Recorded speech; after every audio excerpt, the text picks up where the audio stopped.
Por lo tanto, hablar de la inteligencia es delicado, ya que tendemos a valorar, clasificar y jerarquizar, con el riesgo a equivocarnos que conlleva. El error de razonamiento está en considerar que la inteligencia puede ser esencialmente hereditaria.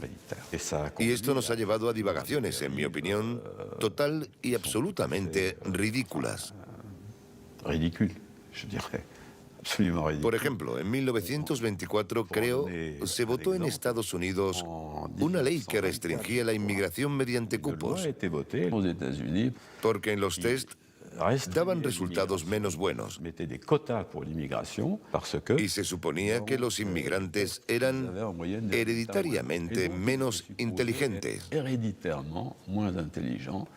Se limitó, pues, su entrada al país para evitar un descenso en la media. Como sabemos, entraban por la isla de Ellis, frente a Nueva York, donde muchos de ellos eran devueltos, sobre todo aquellos que se anticiparon al auge del nazismo. Pienso especialmente en los judíos de Europa del Este que fueron expulsados por razones absolutamente estúpidas. Durante mucho tiempo, creímos que nuestro origen era determinante y que nuestra herencia controlaba nuestras vidas. Después, por suerte, la ciencia ha abandonado esta visión determinista.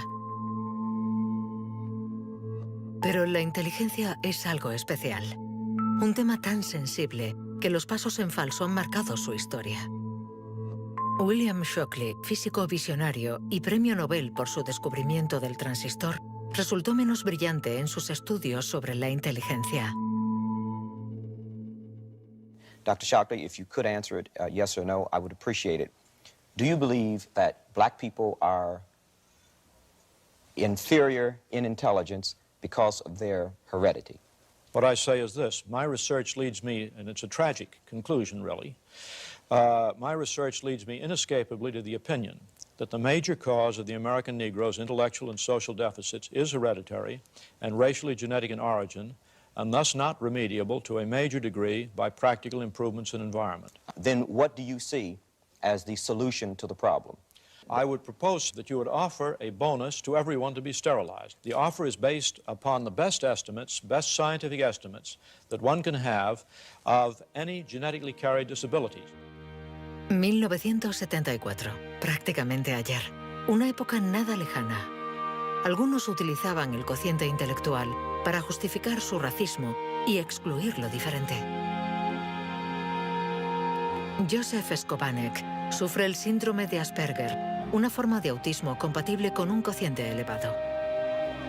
Graduado en ciencias políticas, doctor en filosofía y escritor, con 6 años no hablaba una palabra. Hoy habla 7 idiomas, entre ellos el hebreo, el árabe, el persa y el azerí. Yo formaba parte de esos niños cuyo destino era la basura. Durante mucho tiempo nos dijeron que las personas autistas eran deficientes intelectuales. Autismo llegó a ser casi sinónimo de discapacidad intelectual. Sin embargo, hoy sabemos que esto no es así. Toda sociedad humana necesita una jerarquía, necesita gente que marque la diferencia, y tendemos a resumirlo todo bajo un criterio único. En Estados Unidos, la calidad humana y las jerarquías se definen por el cociente intelectual. En Francia puede ser cualquier concurso administrativo. En la China imperial eran los famosos exámenes del mandarín. Pero todo esto reposa sobre una idea central y, sin embargo, errónea, la de que hay una única escala para medir la inteligencia de la humanidad. Y todo aquel que predica estas teorías se sitúa a sí mismo en lo más alto. La inteligencia como escala única de la humanidad. ¿Pero se puede definir lo humano desde una sola dimensión? ¿Podemos ser definidos tan solo por la inteligencia cuando ella misma tiene tantas facetas distintas?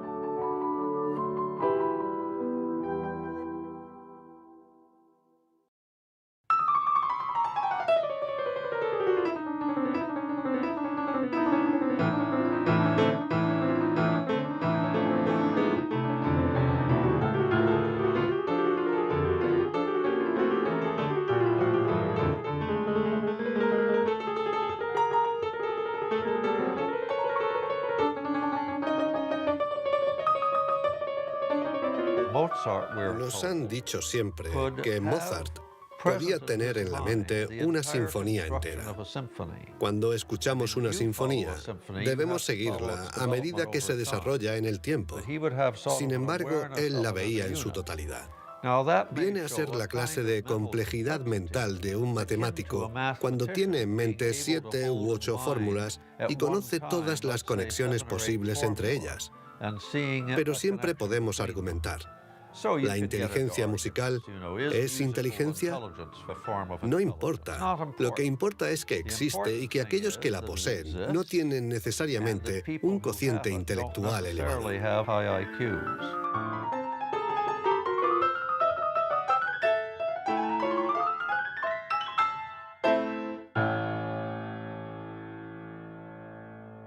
Siempre ha existido una reticencia a considerar que existen formas distintas de inteligencia y una cierta tendencia a querer determinar un cociente intelectual general. Una única escala de inteligencia donde podemos situarnos por encima o por debajo. Pero la realidad lo contradice. Existen numerosas formas de inteligencia y podemos tener un nivel muy alto en algunas de ellas y un bajo nivel en otras. Esta idea estaba en los primeros estudios sobre la inteligencia. Hoy, los científicos ya han aceptado que sea cual sea el método utilizado, no van a conseguir medir la inteligencia con una escala única.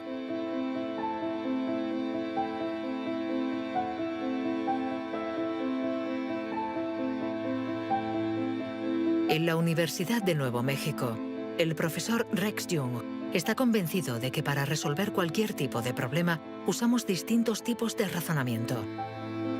Y lo que llamamos inteligencia no es sino uno más de ellos.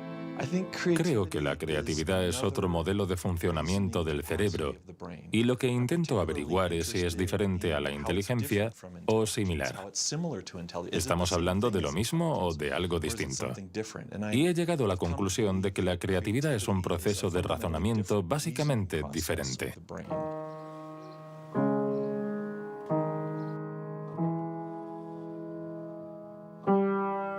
Leer una partitura es ser inteligente utilizando nuestros conocimientos.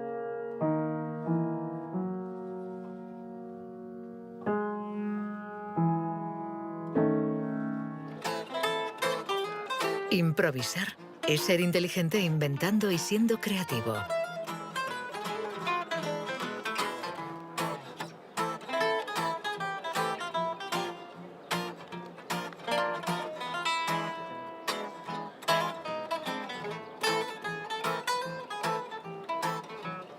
Un músico puede ser a la vez inteligente y creativo, un sujeto de estudio ideal.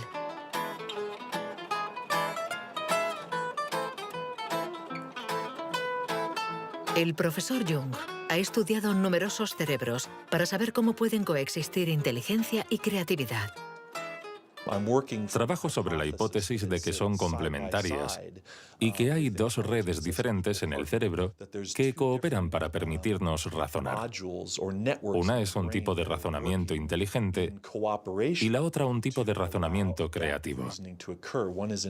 Y las dos son extremadamente importantes.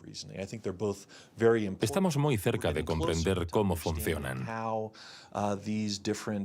Nuestra teoría es que la red de la inteligencia se sitúa sobre todo en la superficie del cerebro. Con la creatividad las cosas son diferentes, porque depende principalmente de la llamada red de modo por defecto, situada en el interior del cerebro.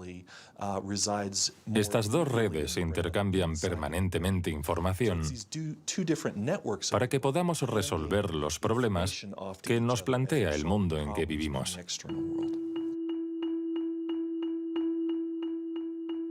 Todos hemos experimentado esa sensación de una idea que surge de no se sabe dónde con la fuerza de la evidencia. Lo que nos revelan los neurocientíficos es que la forma de razonamiento inventivo creativo es una única forma de razonamiento. ¿Podemos ser inteligentes sin ser creativos? ¿O creativos sin ser inteligentes? ¿Esta cuestión tiene sentido? Para evolucionar de forma inteligente, ¿No necesitamos todos los recursos de nuestra mente? No podemos ser creativos, por ejemplo, en física, si solo tenemos formación en física. Para ser creativos en física, necesitamos estar educados en ese universo extraño y poder utilizar y reutilizar los mecanismos mentales que hemos aprendido en otros contextos. El problema de las investigaciones estériles es que se encierran en su burbuja y no dan ni reciben información. Por el contrario, las personas creativas son aquellas que importan ideas de un universo a otro.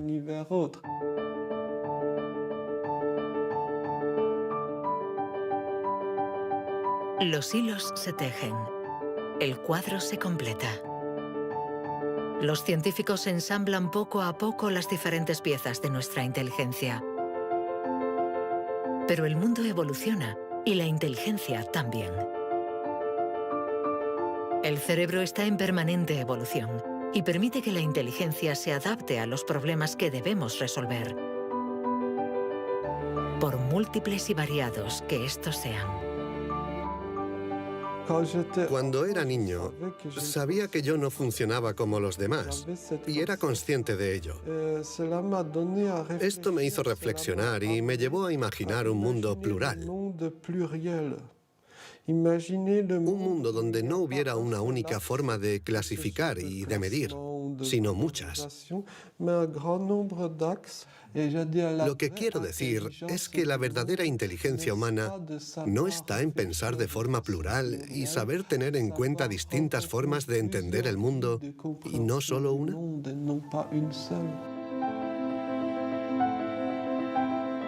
El papel de la ciencia no debe ser el de decir si somos más o menos inteligentes que nuestros vecinos o que nuestros antepasados, sino el de ayudarnos a entender cómo funciona nuestro cerebro. Así, sabremos cuidar nuestra inteligencia y también mejorarla para tejer hilos de unión entre nosotros y la diversidad que nos rodea.